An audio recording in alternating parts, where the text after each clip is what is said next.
blood soaking the sterile white sheets of a hospital bed is a terrible final memory. Being labeled a jealous, vindictive monster by family, while a manipulative sister steals the groom, and the family fortune leaves a bitter taste that transcends death itself. But what happens when the universe hits the rewind button? When the supposed villain stops fighting for the prince and simply walks away? The stage is set for the ultimate tragedy. Only this time, the script is completely rewritten. The transition from death to life is not a peaceful waking. It is a violent tear in the fabric of reality. 1 second, the rhythmic piercing beep of the heart monitor was flatlining in room 412 of St. Jude's Medical Center. The smell of antiseptic and my own decaying blood filled my lungs. I was 32, utterly alone, stripped of my dignity, my shares in Harrington Industries, and my fiancé. I died listening to the muffled laughter of my sister Vivienne, and the man I had loved since childhood, Arthur Kensington, echoing from the hospital hallway. The next second, the scent of death was violently replaced by the intoxicating aroma of white lilies and expensive champagne. I gasped, my lungs inflating not with the stale air of a hospice, but with the crisp, air-conditioned breeze of the grand ballroom at the Pierre Hotel. The blinding crystal chandeliers above me sent a piercing ache through my skull. The hum of a string quartet playing a polite rendition of Vivaldi replaced the flat line. I blinked against the sudden onslaught of light, my hands instinctively flying to my stomach, expecting to feel the hollow, agonizing ache of the tumor that had ravaged my body. There was nothing, just the smooth, expensive silk of my emerald green Vera Wang gown. "Amelia, are you even listening to me?" The voice sent a paralyzing jolt of electricity down my spine. I turned slowly, standing there in a bespoke Armani tuxedo, looking impossibly young, vibrant, and burdened by a manufactured sense of nobility, was Arthur. Arthur Kensington, CEO of Kensington Equity. The man who had held my hand while coaxing me to sign over my power of attorney, only to abandon me when the cancer spread. My breath hitched. I looked past his broad shoulders. A banner draped across the gilded mirrors of the ballroom read, "Congratulations on your engagement, Arthur and Amelia." It was June 14th, 2019. The night of my engagement gala. The night my entire life had derailed in my previous existence. "Amelia!" Arthur set his brow furrowing with that practiced gentle concern that I once thought was love. "I know this is terrible timing. It's our night. But Vivienne, she just collapsed in the powder room. Dr. Mitchell says her heart palpitations are acting up again. She's terrified, Amelia. She asked for me." In my past life, this was the exact moment the poison had begun to seep into my veins. I had reacted with the raw, unfiltered panic of a woman deeply in love and deeply insecure. I had yelled. I had accused Vivienne of faking it to ruin my night, which she was. I had grabbed Arthur's arm, begging him to stay, begging him to choose me just this once over my fragile, perpetually sick younger sister. My desperation had painted me as a monster in front of the probing eyes of New York's elite. Arthur had looked at me with disgust, shoved my hand away, and carried Vivienne out bridal style. From that night on, the narrative was set Amelia, the cruel, Vivienne, the victim. I stared at Arthur now, the ghost of my own miserable death still clinging to my soul. I looked at his handsome, conflicted face, and a laugh, dry, brittle, and devoid of any warmth, escaped my lips. "Amelia." Arthur stepped back, perturbed by the sound. "This isn't a joke. Your sister is ill." "I know she is, Arthur," I said. My voice sounded foreign to my own ears. It was entirely calm. The frantic, desperate girl who had loved him was dead. She had died in room 412. I slowly pulled off the 3-carat flawless diamond from my left ring finger. The metal felt heavy, suffocating. In my past life, I had clung to this ring until Arthur legally forced me to return it. I held the ring out to him, balancing it on the palm of my hand. "Take it," I said, my tone as conversational as if I were offering him an hors d'oeuvre. Arthur stared at the ring, then up at my face, his eyes widening in profound confusion. "What are you doing, Amelia? Put that back on. I'm not breaking off the engagement. I just need to go make sure she's stable." "But you will," I interrupted softly. "You will break it off eventually, because Vivian's heart will always flutter when you look away.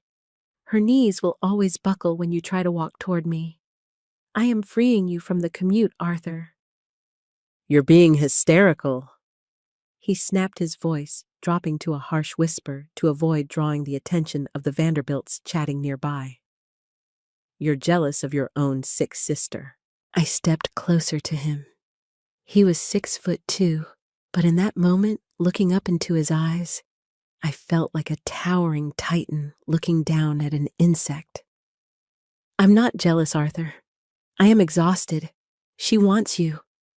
You deep down want to be her savior. I am stepping off the stage so you two can play out your little tragedy in peace." I pressed the ring into his palm and closed his fingers over it. "Go to her. Tell her I hope she feels better. And tell my parents I've gone home." Before he could utter another word of protest, I turned my back on him. I walked away. I didn't run. I didn't cry. I walked with my head held high, my heels clicking rhythmically against the marble floor.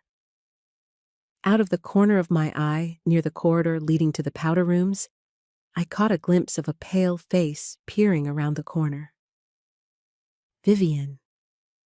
She wasn't collapsed. She was standing perfectly upright, clutching the wall, her eyes wide with shock, as she watched me leave Arthur standing alone with a ring in his hand.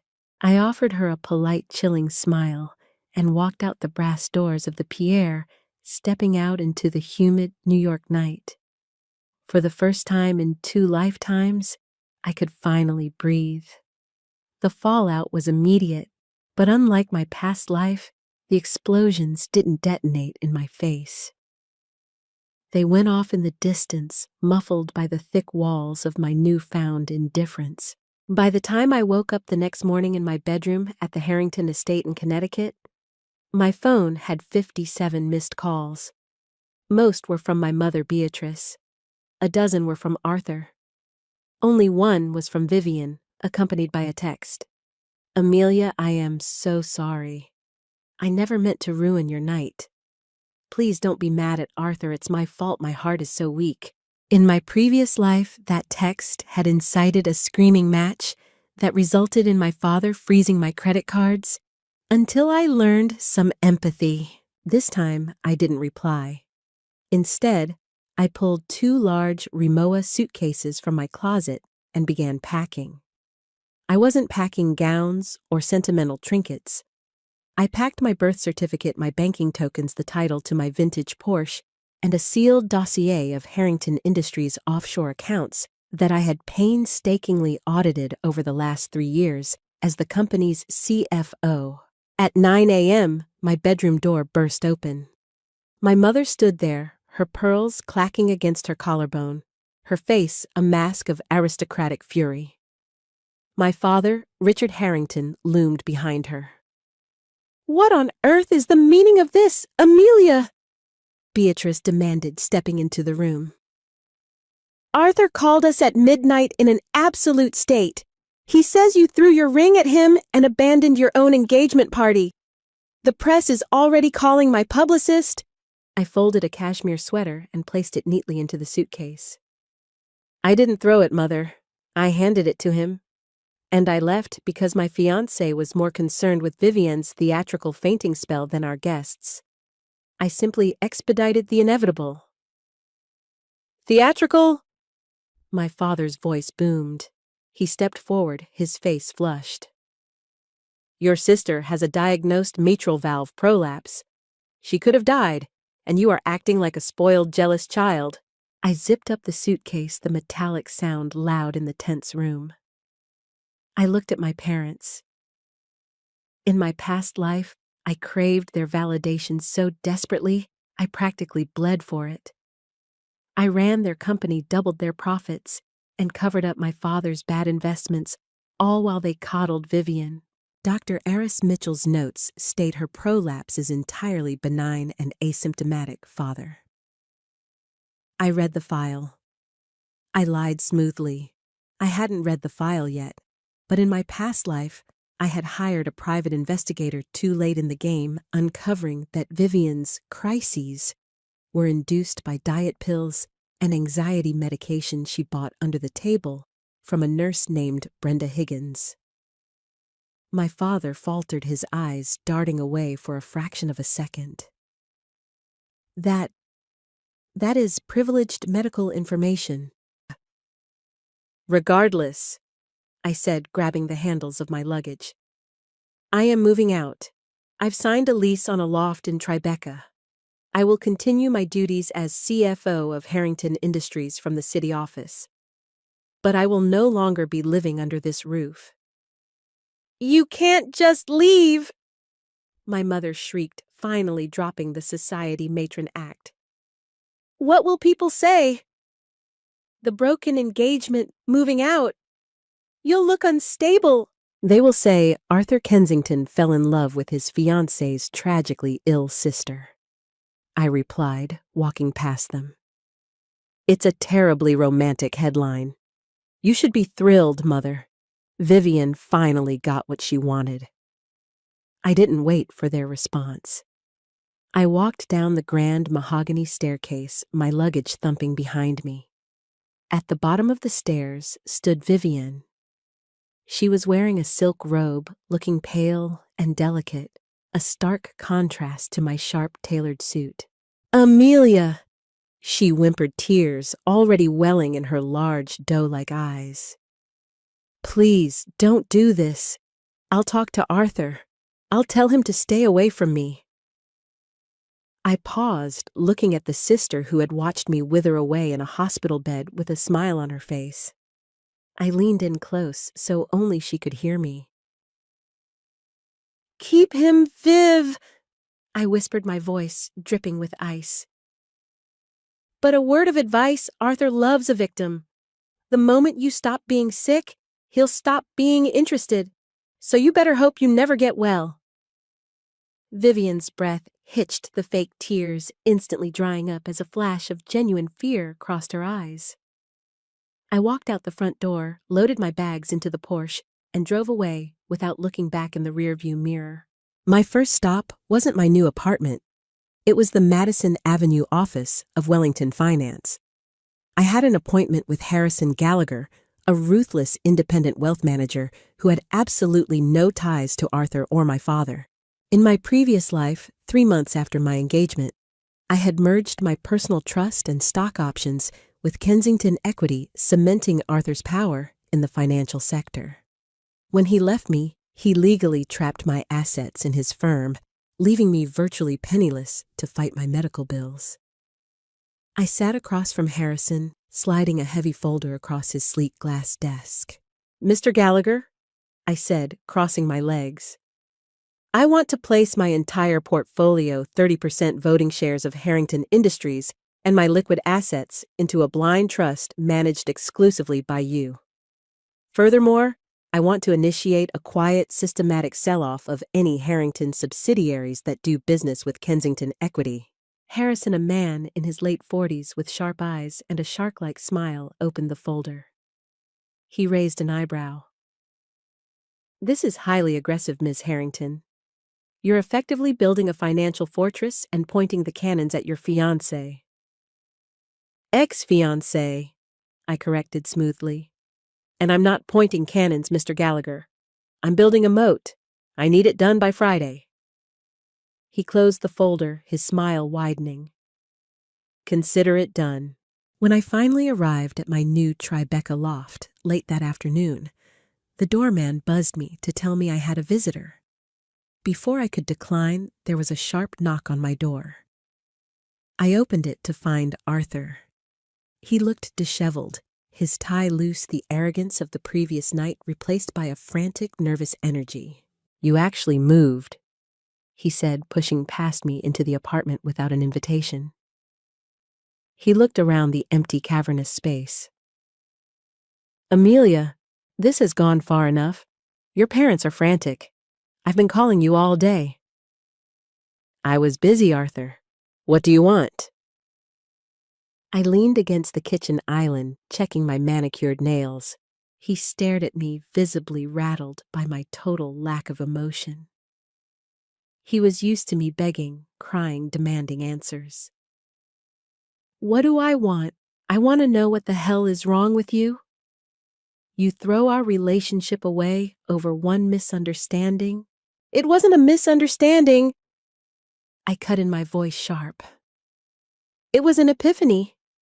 You love Vivian's dependence on you.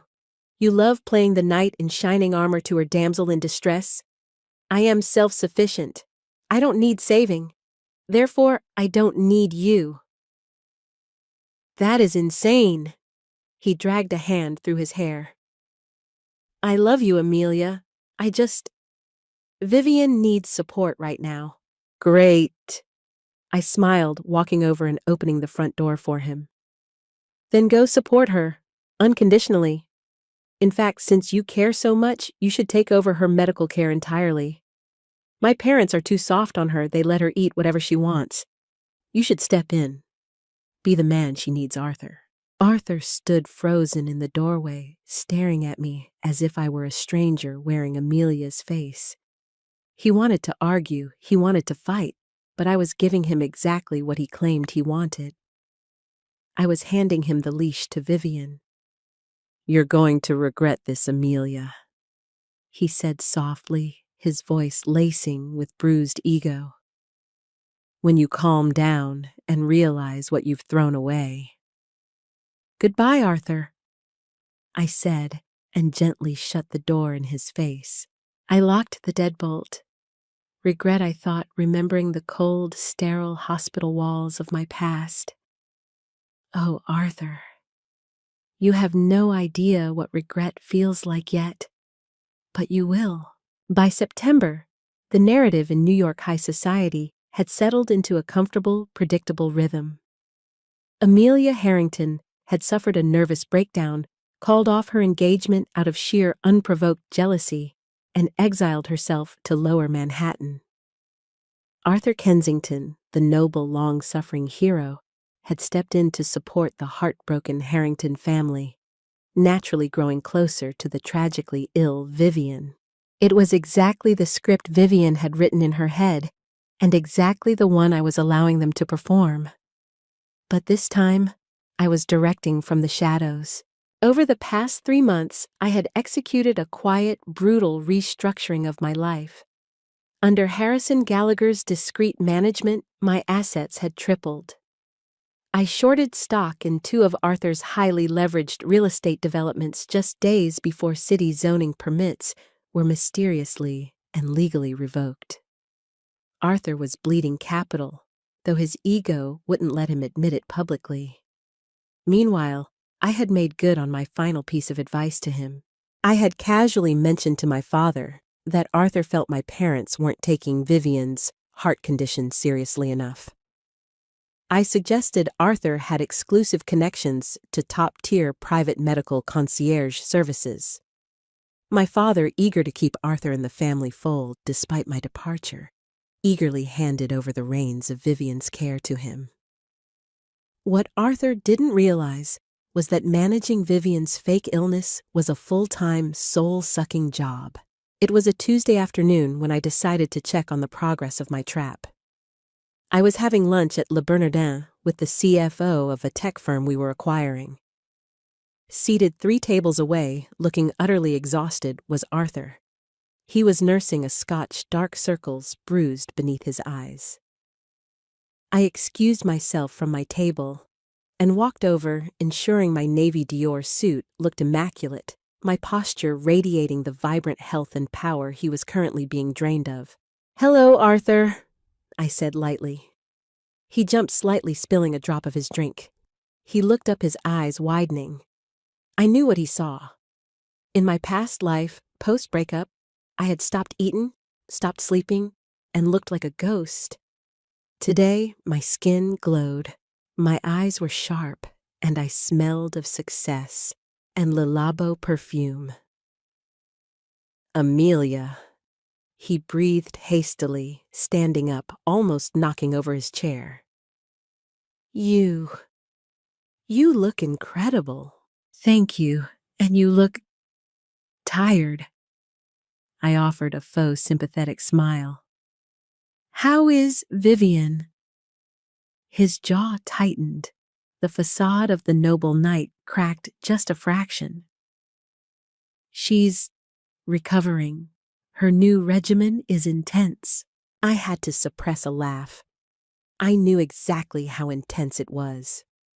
Once Arthur took charge, he had fired Vivian's easily bribed nurse, Brenda Higgins, and hired a draconian, no-nonsense live-in medical team from a Swiss agency. They put Vivian on a strict, bland cardiac diet. No salt, no sugar, no alcohol. They monitored her vitals 24/7, effectively trapping her in a sterile, joyless existence. She couldn't fake heart palpitations to get out of things anymore, because the monitors would instantly prove her vitals were normal. She was locked in a cage built of her own lies, and Arthur was the warden holding the key. "I'm so glad she has you," I said softly, twisting the knife. "My parents said she calls you 5-6 times a day. It must be so rewarding to be needed like that." Arthur's eyes flickered with a desperate, trapped exhaustion. "It's a lot, Amelia. Actually, I was hoping we could talk, alone. I miss our conversations. You are always so pragmatic." He missed my competence. He missed the woman who solved his problems rather than the girl who created them. "I'm afraid I'm entirely booked, Arthur. Good luck with the nurses." I patted his shoulder briskly, a touch entirely devoid of romance, and walked back to my table, leaving him staring after me with a hunger he hadn't possessed when he actually had me. That evening was the annual Metropolitan Finance Gala. It was my first major public appearance since the broken engagement. I arrived alone, wearing a backless liquid gold gown that caught every flash of the paparazzi's cameras. The ballroom of the Plaza Hotel was packed with the titans of Wall Street. I immediately felt the whispers ripple through the crowd. Eyes darted between me and the far corner of the room where Arthur stood with Vivian. She was wearing a pale pink dress, looking frail and decidedly miserable as she sipped on sparkling water, her Swiss nurse standing rigidly 2 feet behind her. I didn't avoid them.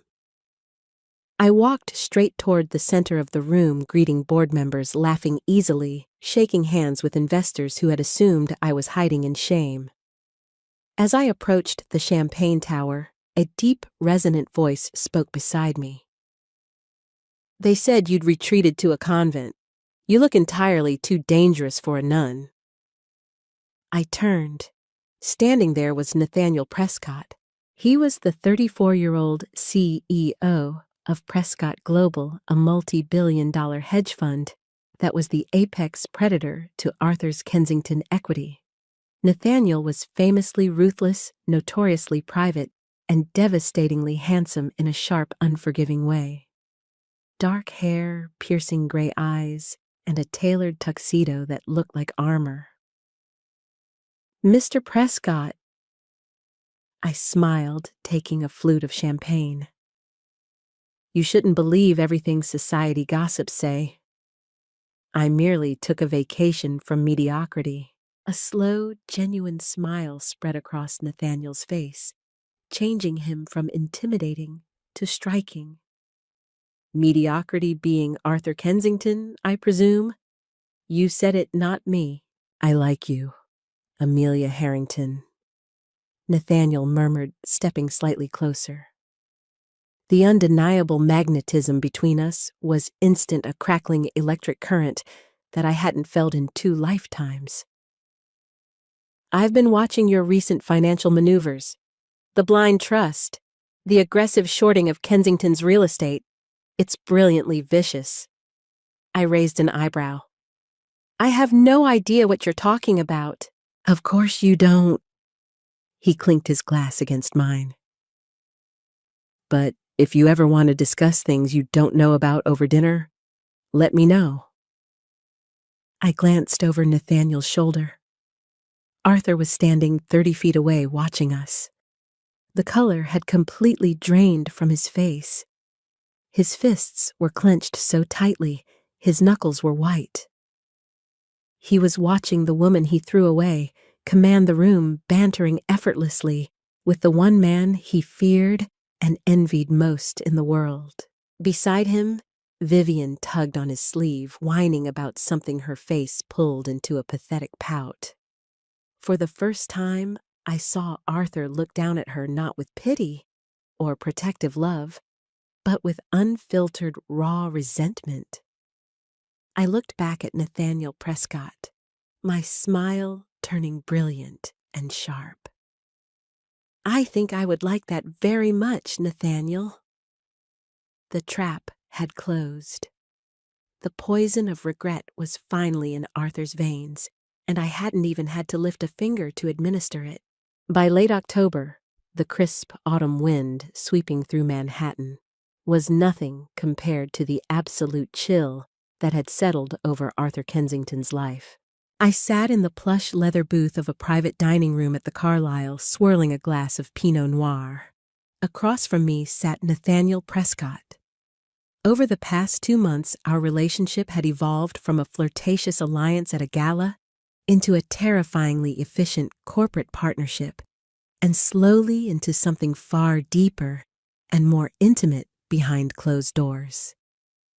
Nathaniel didn't view me as a delicate flower or a competent secretary.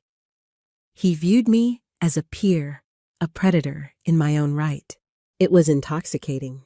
I received the preliminary reports on Kensington's Sovereign Tower project, Nathaniel said, slicing into his steak. "His mezzanine lenders are getting nervous. He's over-leveraged Amelia. Without the Harrington capital he was counting on from your marriage, he can't cover the rising construction costs. He'll try to secure a bridge loan." I noted, resting my chin on my hand. "Probably from Sutton and Hayes, or one of the second-tier investment banks willing to overlook his current liquidity crisis. I've already spoken to the partners at Sutton." Nathaniel smiled, a shark-like flash of teeth. "They've suddenly decided the risk profile is too high. Arthur is drowning, and he doesn't even know the water is rising yet." "Let it rise," I said softly, clinking my glass against his. While Arthur's financial empire was fracturing his domestic life, had become a meticulously constructed hell, ironically built by his own desperate need to be a savior. My mother, Beatrice, called me incessantly complaining about Arthur's draconian measures with Vivian. According to her, Arthur had taken my advice entirely too far. To maintain the illusion of her fragile heart condition, Vivian had always relied on convenient private episodes. A flutter here, a dizzy spell there, always enough to require Arthur to carry her to a sofa and hold her hand. But Arthur, driven by a neurotic need to fix her, had effectively turned her life into a maximum security ward. Nurse Magda, the head of the Swiss medical team Arthur hired, was a towering woman devoid of sympathy. She had stripped Vivian's suite of any snacks containing sodium, sugar, or caffeine. Vivian was forced onto a treadmill for 30 minutes of cardiac rehabilitation, every morning monitored by a chest strap. She couldn't attend late-night parties, couldn't drink alcohol, and couldn't even claim to have a palpitation without Nurse Magda immediately slapping a blood pressure cuff on her and recording perfectly normal vitals. Vivian was suffocating. And the worst part was she couldn't complain without admitting She had been lying all along. The breaking point happened publicly at the Botanical Gardens charity luncheon. I was seated at the head table with Nathaniel when Arthur and Vivian arrived. Vivian looked genuinely miserable. The glowing, triumphant girl who had stolen my fiancé was gone, replaced by a pale, agitated woman wearing a beige knit dress that screamed, "Invalid." Nurse Magda shadowed her a physical manifestation of her own deceit. Halfway through the first course, I watched Vivian lean heavily against Arthur. I could read her lips from across the room. "I can't breathe, Arthur. Take me home." She was trying to pull her classic move to escape a boring event and monopolize his attention. In my past life, Arthur would have panicked, scooped her up, and shot me a glare for not caring enough. This time, Arthur just looked exhausted. He didn't stand up. Instead, he signaled for Nurse Magda. "My chest." Vivian gasped loudly, ensuring the surrounding tables, including mine, could hear. She clutched her sternum, closing her eyes. "Arthur, please. The car." Magda stepped forward, instantly producing a portable EKG monitor and a pulse oximeter from her medical bag. "Miss Harrington, please keep still. We must record the event for the cardiologist." "No!" Vivian swatted the nurse's hand away, her voice shrill panic genuinely lacing her tone, not from a heart attack, but from the fear of exposure. "I just need to go home. Arthur, tell her." "Let her do her job, Vivian," Arthur snapped. His voice carried across the silent room. The entire luncheon had stopped eating to watch the spectacle. The protective devotion in Arthur's eyes was gone, replaced by a deep, hollow irritation. "You're embarrassing us. If you're having an episode, Magda needs to document it." "I am fine. I just want to leave," Vivian screamed entirely, abandoning the fragile invalid persona. She stood up abruptly, her chair scraping loudly against the floor. "Your heart rate is elevated due to temper, not a prolapse," Nurse Magda stated loudly in a thick, uncompromising accent. "Your blood oxygen is perfect. Sit down, Miss Harrington, before you induce a panic attack." Whispers erupted like wildfire across the ballroom. The elite of New York society were not blind. They saw a petulant, healthy child throwing a tantrum, and they saw a man utterly drained by her theatrics. I caught Arthur's eye across the room. He looked away, his face flushing dark red with profound humiliation. He had thrown away a brilliant, capable partner for a woman who was currently screaming at a nurse over a fake heart palpitation in the middle of a charity gala. I leaned closer to Nathaniel, who was watching the scene with quiet amusement. "You know," I whispered, "I think Arthur is finally realizing that playing the hero is a full-time job with zero benefits." Nathaniel chuckled, wrapping an arm around the back of my chair. "And to think he gave up the kingdom for a jester." November brought the first snowfall and the inevitable collapse of Kensington Equity's flagship project. I was at the Harrington Industries corporate headquarters, reviewing our Q3 projections, when my assistant buzzed my intercom. "Ms. Harrington, Arthur Kensington is here. He doesn't have an appointment, but he says it's an absolute emergency." I didn't look up from my spreadsheet. "Send him in." The man who walked into my office was a ghost of the arrogant prince who had dismissed me at our engagement party. Arthur's bespoke suit hung loosely on his frame. He looked older, his face etched with a chronic stress that not even wealth could completely mask. "Amelia," he breathed, closing the heavy oak door behind him. He looked around my massive corner office, taking in the reality of my power he had once assumed would seamlessly merge with his own. "You have 5 minutes, Arthur," I said, finally looking up. I have a board meeting at noon. He walked to my desk, placing both hands on the glass surface. I need your help. Or rather, I need Harrington Industries' help. The Sovereign Tower is facing a margin call. My lenders have pulled out. I need a $60 million cash injection by Friday, or I lose the property to the bank. I leaned back in my chair, steepling my fingers. And why exactly would Harrington Industries take on that level of toxic debt? Because we're practically family. Arthur pleaded, the desperation leaking into his voice. Amelia, please. I know things ended poorly between us. I know I hurt you, but I'm asking you as the CFO to talk to your father. He'll listen to you. If you authorize the bailout, he'll sign off on it. In my previous life, I would have liquidated my own organs to save his company. I had bankrupted myself to pay his debts before he abandoned me. Now, looking at his pleading eyes, I felt nothing but a cold, clinical satisfaction. My father doesn't make financial decisions of this magnitude without my approval anymore, I said smoothly. And I have already run the risk assessment on the Sovereign Tower. It's a sinking ship, Arthur. Your mismanagement of the supply chain costs is appalling. I am legally bound by my fiduciary duty to protect Harrington Industries' assets. Bailing you out would be negligence. Arthur's face fell. He stared at me, searching for any trace of the girl who used to love him. He found a stone wall. This is about Vivian, isn't it?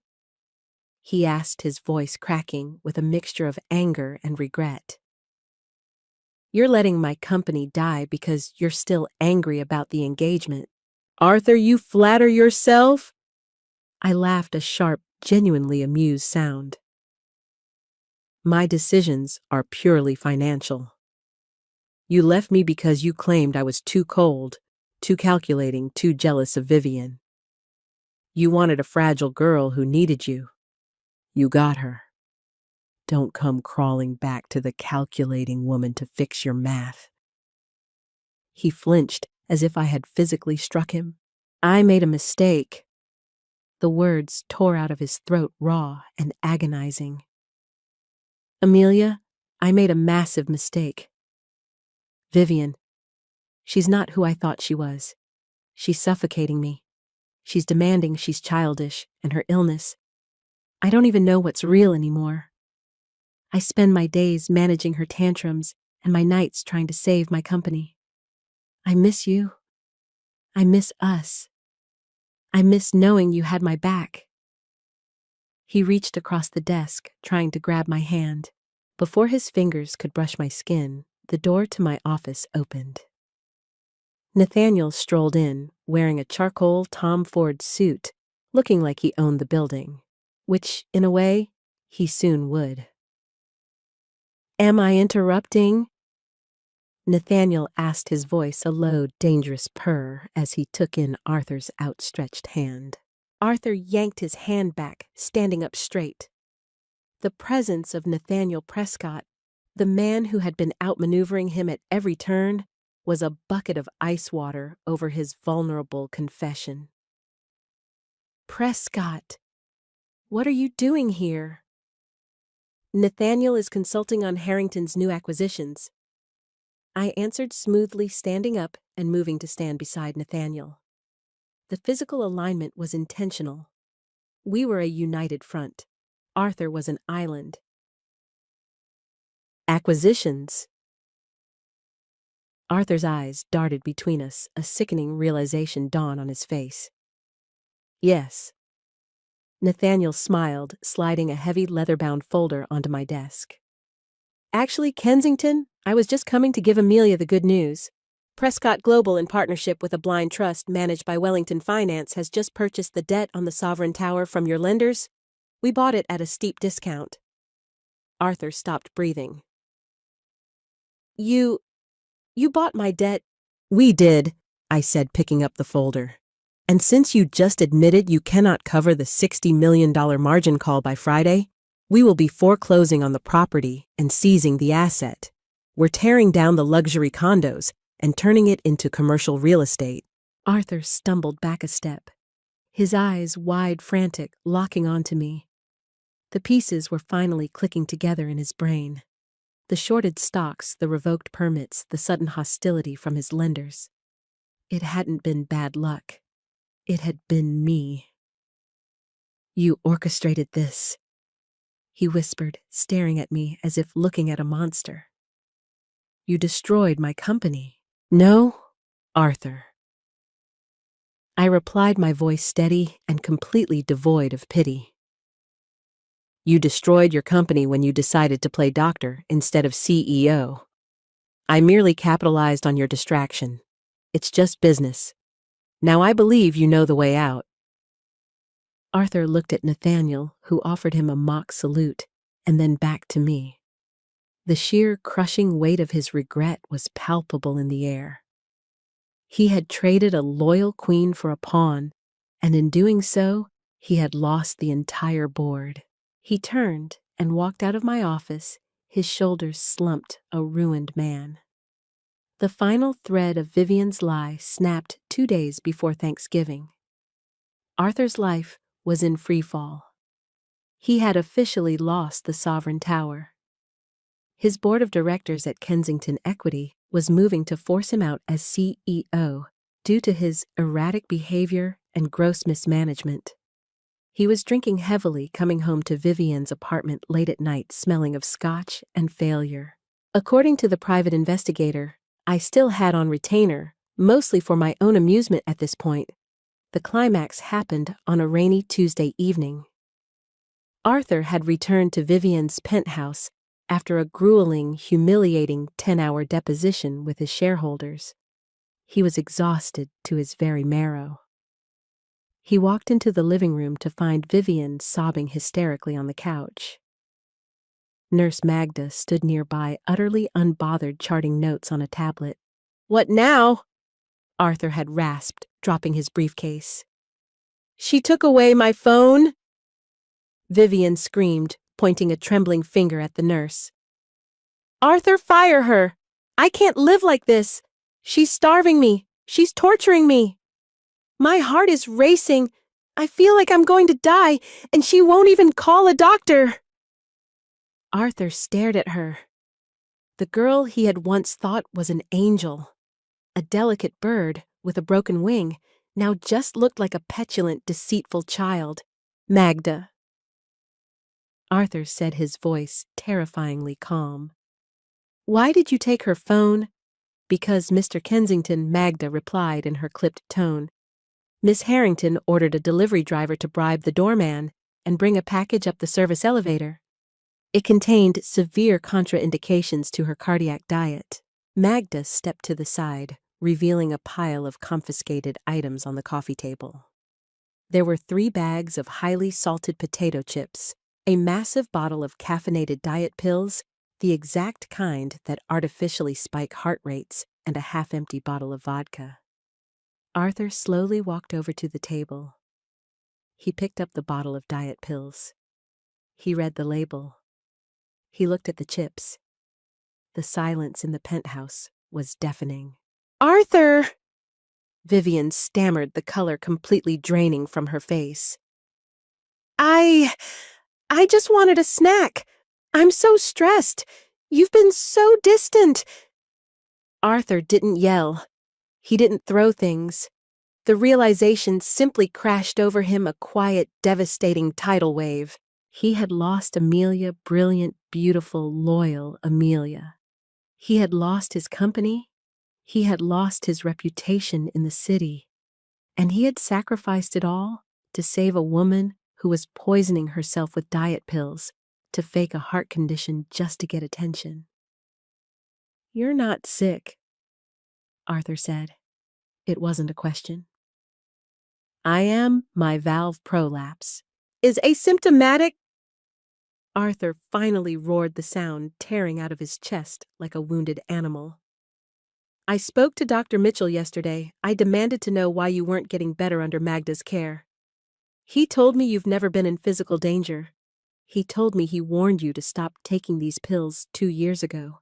Vivian shrank back against the couch, openly weeping now, real tears of terror. I did it because I loved you. You were always looking at Amelia. You admired her so much I felt invisible. I just wanted you to look at me to care for me. You ruined my life, Arthur whispered, dropping the bottle of pills onto the glass table. You lied to me, you manipulated me, and you made me throw away the best thing that ever happened to me. Arthur, please don't leave me, she begged, scrambling off the couch to grab his knees. I'll change. I'll stop the pills. I'll be good. He looked down at her with absolute unfiltered disgust. I am broke, Vivian. My company is gone. My assets are frozen. There is nothing left for you to leech off of. He gently pried her fingers off his trousers. He turned to Nurse Magda. Your services are no longer required. Send the final invoice to her father. Arthur Kensington walked out of the penthouse, leaving Vivian screaming and sobbing on the floor. An hour later, my phone rang. I was sitting by the fireplace in my loft, wrapped in a cashmere blanket, my head resting on Nathaniel's shoulder, as we read different sections of the Wall Street Journal. I glanced at the caller ID. It was Arthur. I let it ring until it went to voicemail. A moment later, a text came through. Amelia. I know everything now. She lied about the illness. She lied about everything. You were right. I am so sorry. I was blind and stupid, and I threw away my entire life. Please, can we just talk? I have nothing left. I need you. I read the text twice. In my past life, those words would have been my salvation. I would have died to hear him say them. But sitting here now, feeling the warmth of the fire and the steady, reassuring heartbeat of the man beside me, who respected my mind as much as my body, the words meant absolutely nothing. They were just dust. I typed a single sentence in response. I told you, Arthur, you're going to regret this. I hit send, and then I blocked his number. I set the phone face down on the side table. Nathaniel looked over at me, raising an eyebrow. Everything all right? Perfect. I smiled, leaning up to press a soft kiss to his jaw. Just tying up a loose end. The tragedy of Arthur and Vivian was finally over. The poison they had brewed had been entirely consumed by them alone. As for me, I had died in a sterile hospital bed, unloved and defeated. But I was reborn to be a queen, and this time I built an empire that no one could ever take away. Winter in New York is unforgiving, but it was nothing compared to the freezing reality Arthur and Vivian were forced to endure. The fallout of their shattered fairy tale was not a private affair. It was a spectacular, very public implosion splashed across the financial columns and society pages. By January, Arthur's ousting from Kensington Equity was absolute. The board of directors, furious over the loss of the Sovereign Tower and the catastrophic dip in their stock prices, didn't just fire him, they initiated a forensic audit. They uncovered months of erratic decisions funds diverted to cover Vivian's exorbitant round-the-clock Swiss medical staff and catastrophic shortfalls. Arthur was forced into personal bankruptcy to avoid federal embezzlement charges. He lost the penthouse. He lost his fleet of cars. He even had to auction his vintage Patek Philippe watch just to keep a mid-level defense attorney on retainer. Vivian's descent was equally steep, though laced with poetic justice. After Arthur abandoned her on the floor of the penthouse, she assumed she could simply run back to the Harrington estate. She packed her designer bags, hailed a cab to Connecticut, and expected to weep into our mother's lap, playing the victim one last time. But my father, Richard Harrington, had finally grown a spine. The public humiliation at the Botanical Garden luncheon, coupled with the undeniable proof from Dr. Mitchell that her heart condition was entirely fabricated by diet pills, had shattered the illusion. My parents were proud, image-obsessed people.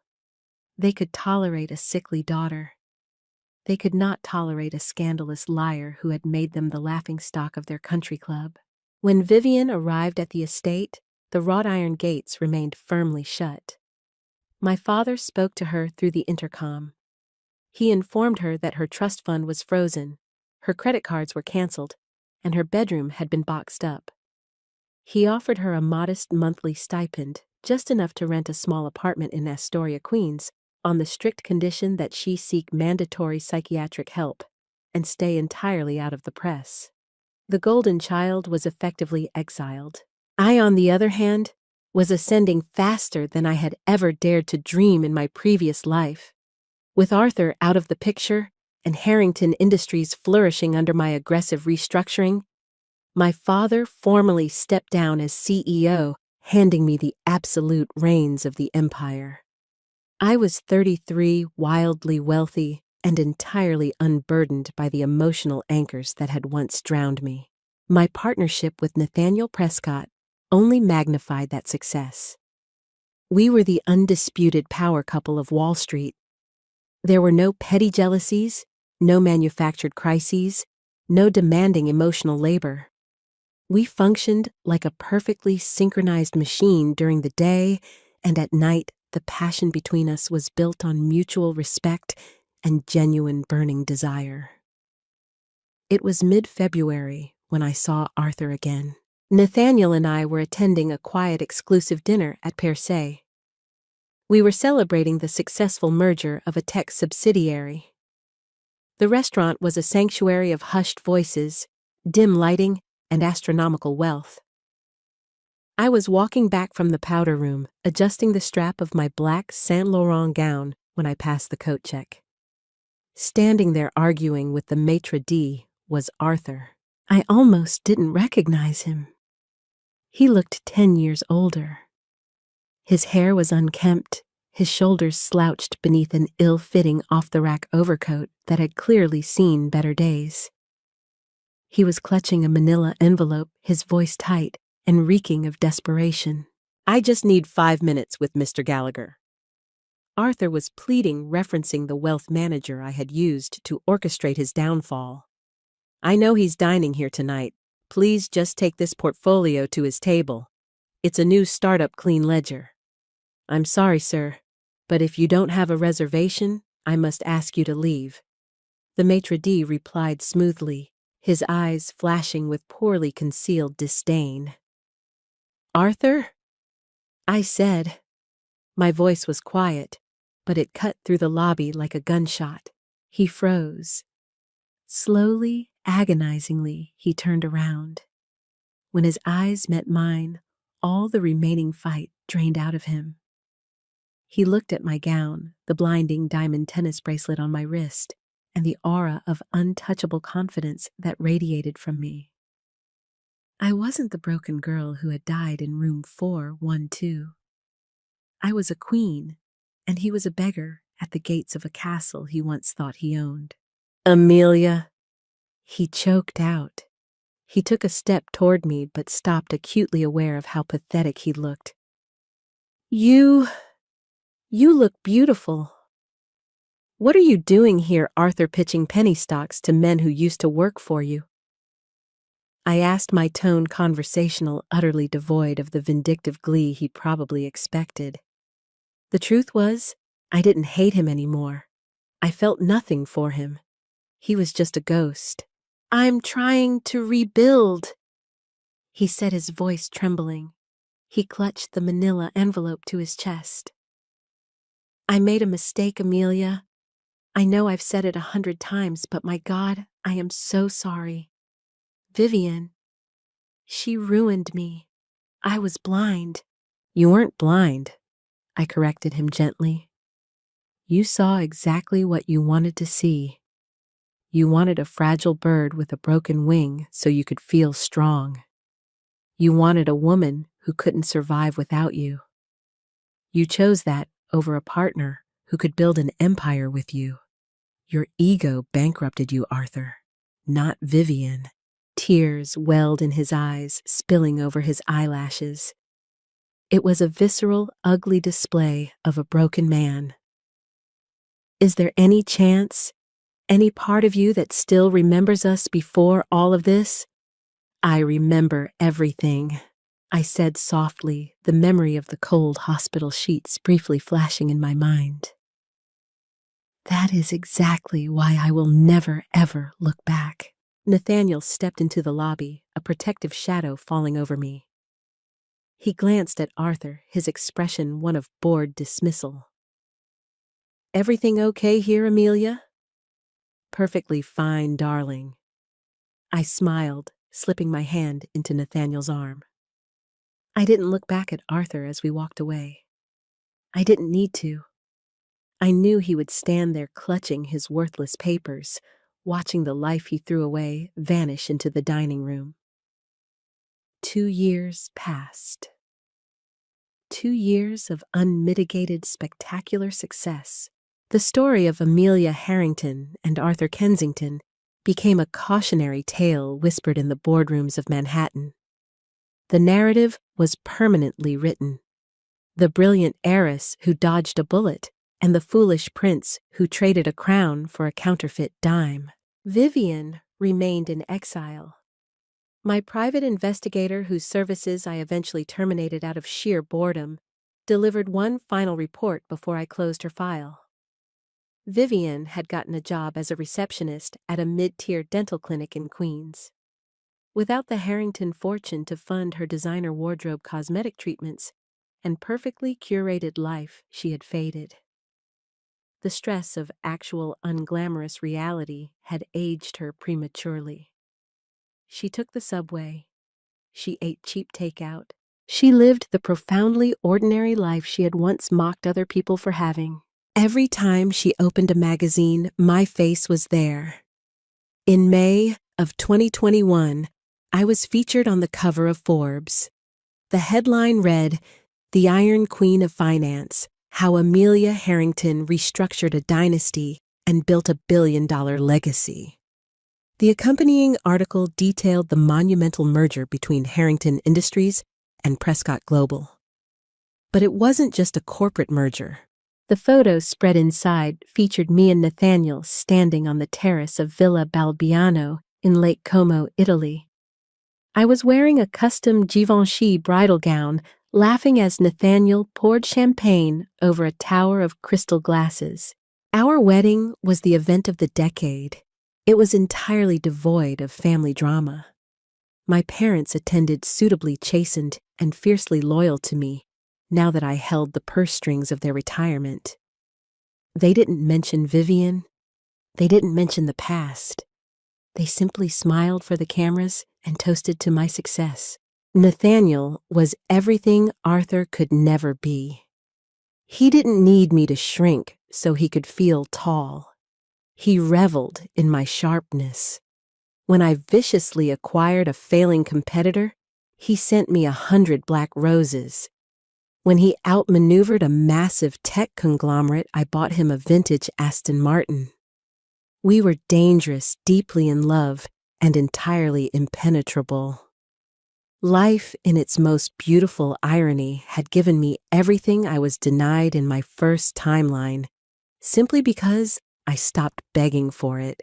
I was sitting in my corner office overlooking Central Park, 5 months pregnant with our first child, when my assistant brought in the day's mail. Among the glossy magazines and corporate briefings was a crumpled, slightly stained envelope with no return address. Curiosity getting the better of me, I sliced it open with a silver letter opener. Inside was a single folded clipping from the New York Post Society pages. It was a photograph of Nathaniel and me at a recent charity gala, looking vibrant and untouchable. Scrawled across the bottom of the clipping in messy, shaky blue ink was a single sentence. "You were right. I regret it every single day of my life." I recognized the handwriting instantly. It was Arthur's. I stared at the note for a long moment. I thought about the first time I died. I thought about the pain, the betrayal, the suffocating injustice of it all. I thought about how much power I had given him over my soul, how I had allowed his rejection to define my worth. I looked down at my slightly swelling stomach. I looked out the window at the sprawling, glittering skyline of the city that I practically owned. I didn't feel a surge of vindictive triumph. I didn't laugh. I calmly walked over to the paper shredder by my desk, fed the clipping and the envelope into the machine, and listened to the satisfying hum of the blades destroying the final echo of my past. I washed my hands, sat back at my desk, and opened the quarterly earnings report. Arthur Kensington was finally truly erased from my universe. 5 years after the engagement party that shattered my first life and birthed my empire, the heavens opened up over Manhattan. It was a torrential, unforgiving summer downpour that turned the gridlocked streets of the financial district into slick, reflective rivers of neon and brake lights. I was sitting in the climate-controlled sanctuary of the back seat of my chauffeured Maybach, the faint, rhythmic thumping of the windshield wipers, the only sound penetrating the soundproofed cabin. On the mahogany tray table in front of me sat a tablet displaying the final contracts for a hostile takeover. Harrington Prescott Global was acquiring Sutton and Hayes, the very investment bank that had once humored Arthur's desperate pleas for a bridge loan before we bought his debt. It was a poetic acquisition, tying up the absolute last loose end of the old world. My phone buzzed on the leather seat beside me. It was a FaceTime call from Nathaniel. I smiled, sliding my finger across the screen. Nathaniel's face appeared his usually impeccable hair slightly mussed. In the background, the sprawling living room of our Tribeca penthouse looked like a war zone of plush toys and blanket forts. "Tell me you're almost home?" Nathaniel sighed, though his eyes were bright with amusement. "Sebastian has decided he is no longer a human boy, but a velociraptor. And Serafina is refusing her bottle unless I sing the French lullaby your mother taught her." I laughed softly, the sound genuine and entirely unburdened. "I'm stuck in traffic near Wall and Broad.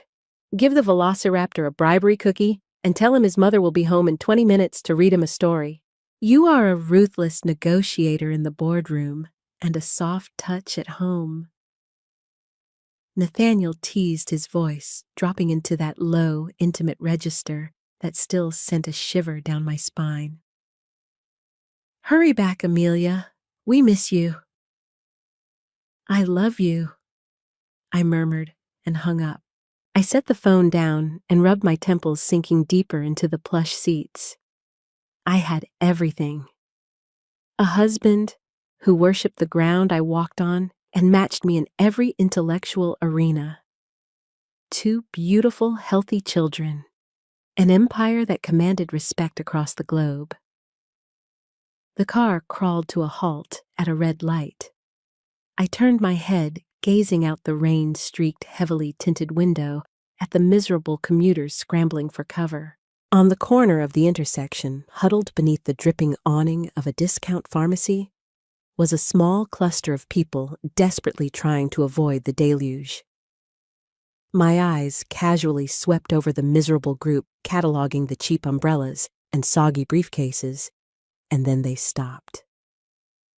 Standing at the absolute edge of the awning, getting ruthlessly splattered by the muddy backwash of passing taxis, was a man. He was wearing a polyblend suit that was shiny at the elbows and frayed at the cuffs. His posture was atrocious, hunched over, as if he were trying to fold himself into a smaller, less noticeable entity. The rain had plastered his thinning hair to his scalp, highlighting the deep, haggard lines etched into his face. He was clutching a plastic grocery bag in one hand and a soggy, discarded newspaper in the other. It was Arthur Kensington. The breath hitched in my throat, not out of shock or lingering trauma, but out of sheer morbid fascination. The Titan of Wall Street, the Prince of Kensington equity, the man who had discarded me like a broken toy in a sterile hospital room in another lifetime. He looked destroyed. As I watched a gust of wind ripped down the avenue, the meager, flimsy umbrella of the woman standing next to him blew inside out, knocking into Arthur's shoulder. He stumbled forward, dropping his plastic bag. A plastic container of cheap discount bin sushi spilled onto the wet, filthy pavement. In the past, Arthur's legendary temper would have flared. He would have shouted, demanded an apology, asserted his dominance. Now he did nothing. He didn't even look angry. He just looked profoundly tired. He slowly dropped to his knees in the puddles, the dirty water soaking right through his cheap trousers, and began scooping the crushed sushi back into the plastic container with trembling, defeated hands. It was the most pathetic display of human degradation I had ever witnessed. He was serving a life sentence inside his own skin. Every single day, he had to wake up and commute to whatever low-level, soul-crushing job he had managed to secure with his ruined reputation. Every day, he had to walk past the towering skyscrapers he used to own. And every single day, he had to remember that he had traded a diamond for a piece of shattered glass. Karma hadn't just balanced the scales. It had completely obliterated his side of the board and salted the earth where his empire once stood. As he stood back up clutching his ruined dinner, his hollow, deadened eyes drifted lazily toward the street. He looked directly at my Maybach. He looked right at the window where I was sitting. He couldn't see me, of course. The glass was an impenetrable one-way mirror. To him, it was just another symbol of the wealth and power he was permanently exiled from. But I saw him. I looked into the eyes of the man who had caused my death, the man who had chosen a lying, manipulative sister over my absolute devotion. I searched my heart for a spark of anger, a flicker of vindictive glee, or even a drop of pity. There was nothing, just a vast, peaceful indifference. He was a ghost, haunting a city that had long forgotten his name while I was writing its future. The traffic lights snapped green. I turned away from the window, pressing the intercom button to my driver. "Take me home, David," I said smoothly, opening up the financial dossier for my children's trust funds. "My family is waiting." The Maybach accelerated its massive engine purring as it cut through the rain, leaving Arthur Kensington standing alone in the gutter, a fading speck in the rearview mirror of a life that was moving brilliantly, unstoppably forward. What an absolute masterpiece of karma and sweet revenge! Amelia didn't just survive her rebirth. She utterly conquered her timeline and left her toxic ex and manipulative sister in the dust where they belonged. If you were satisfyingly thrilled by Arthur's downfall and Amelia's rise to the ultimate Iron Queen of Finance, you have to hit that like button right now. Share this story with anyone who loves a brilliant, unapologetic protagonist who takes back her power. And subscribe to the channel so you never miss another epic drama.